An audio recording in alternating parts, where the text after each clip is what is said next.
This is an article that was said, would the extinction of humanity be a tragedy? But it's important because of the way he's thinking and why he's wrong. And in the middle of this article, he kind of flirts with some of the reasons why he's wrong, and he dithers about them for a while. But here's the thing, okay?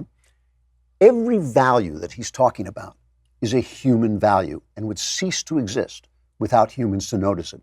The idea that consciousness is a good and suffering is a bad is a human value. The value of other people's, of other consciousness, of animals' consciousness is a human value. The lion that rips the throat out of the antelope does not give a crap about the antelope's consciousness. That, to value another creature's consciousness, is a human value. No humans, no value. We give that value. We bring that value with us. This is why God had Adam name the animals, because we create those values, because we can put them into words, and in words we can explore their meaning and create values. Just to know consciousness, just to want consciousness, just to avoid a truck coming at you is not giving value to something or giving meaning to something. You have to have language to do that. So when you say, would it be good for us to die? The question is, good for whom? If we weren't there, the goodness of our dying would be erased, right? Any good that would come of our dying would be there. Good and evil, human values, things that we see on earth, that we create and we understand. Now, some of you are saying, well, wait a minute, what about, really, to pause for just a minute, the only important thing about the earth, when people say we must save the earth, Gaia, our Mother Earth, the only important thing about the earth is a rock. It is a piece of rock floating in the vastness of space, spinning around a star just in the right place to support life.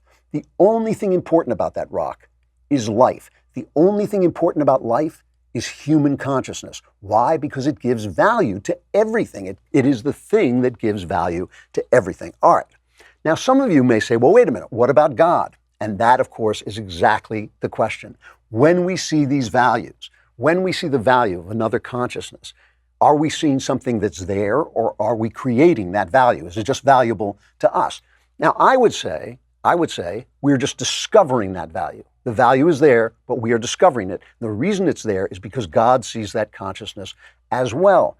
Obviously, this professor doesn't think that, because if he saw that the value of the other animal's consciousness was absolute, he would also see that the value of our consciousness is absolute, and the value of the consciousness of generations to come is also absolute, because that also exists in the mind of God. He is reasoning without God. Now, what happens when you reason without God? And because there is a God, and because things only make sense with God who exists, right?